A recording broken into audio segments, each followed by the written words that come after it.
As you probably know, machine learning is all the rage nowadays, and one component of machine learning is neural networks. So we're going to take a look at how the composite design pattern can show up in the simple simulation of neurons and neuron layers and how they're connected. So let's suppose I make a class called neuron. Now what I want to do is I want to have some sort of value for this neuron, so I might as well make a public value. We're not going to be using it though, because what I want is I want the connection from this neuron to other neurons, and also want to track the connections which are incoming. So we have two sets of connections coming in and connections going out. So for this I can make two lists. So I can have a list of neuron, and I'll have two lists, one called in and the other called out.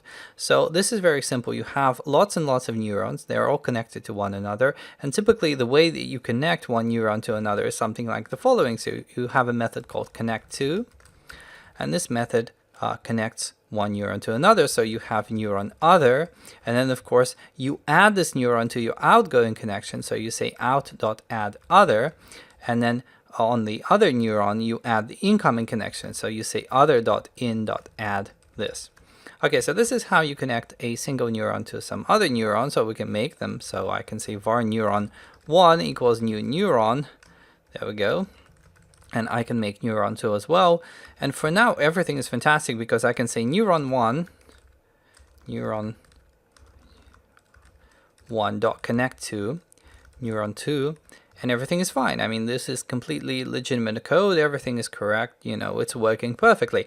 Now, I'm going to throw the spanner in the works here. What I'm going to do is I'm going to add a neuron layer. Now, a neuron layer is quite simply a collection of neurons. It's a collection of neurons, and the thing about this collection is you also want it to be connectable to things. So I'm going to make a new class called neuron layer, and here I'm going to implement a collection of neurons.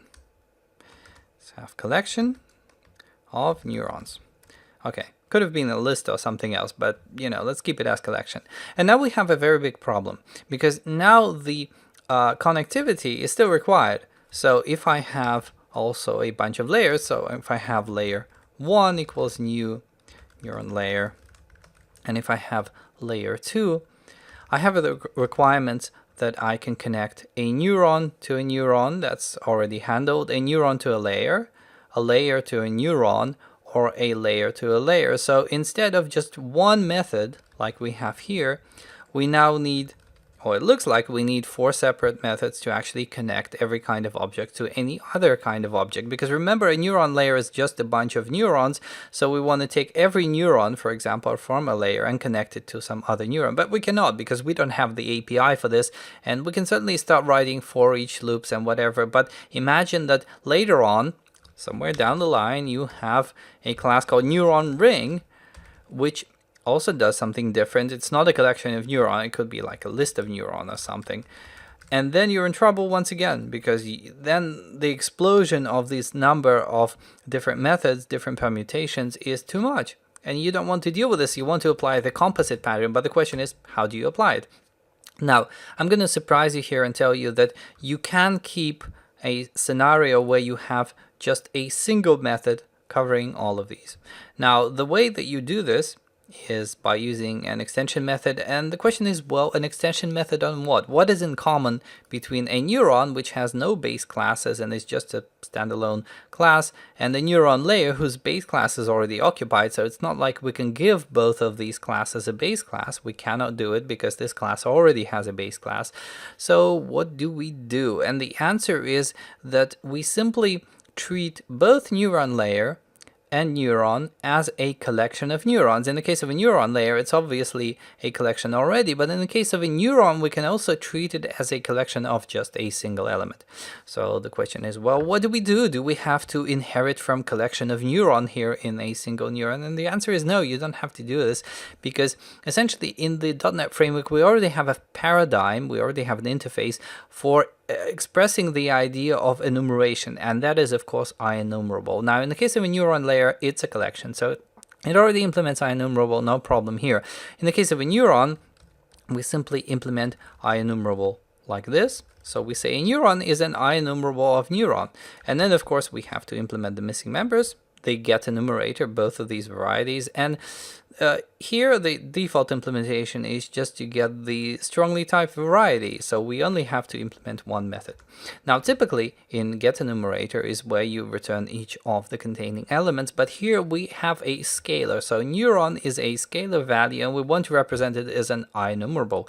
So the only way this can be done is by yield return this. So we yield return ourselves as the one and only element which is actually providing an enumerator.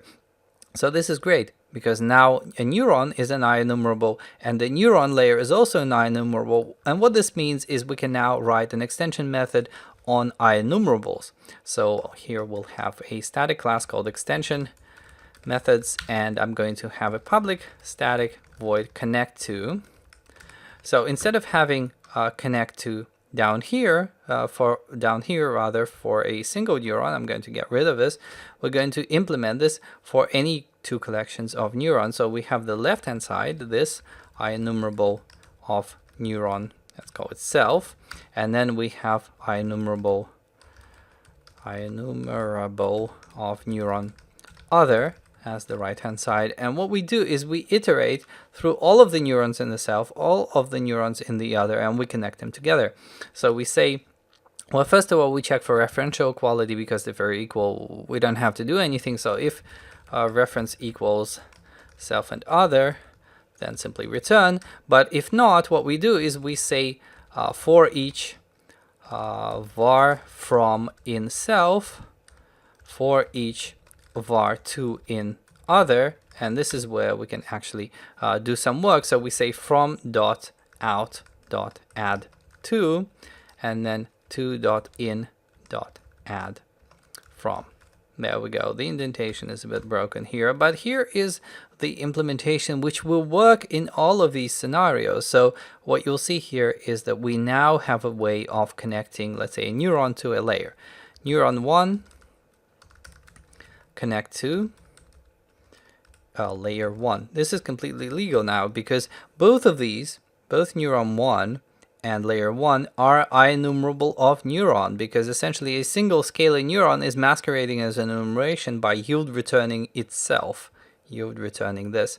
And of course we can connect layers to layers, for example. So we can say layer 1 dot connect to layer 2. So as you can see with the composite design pattern, once again, you can make sure that even scalar values are treated as composite values or with singular content, and that way you can write very generalized algorithms on both singular as well as composite values.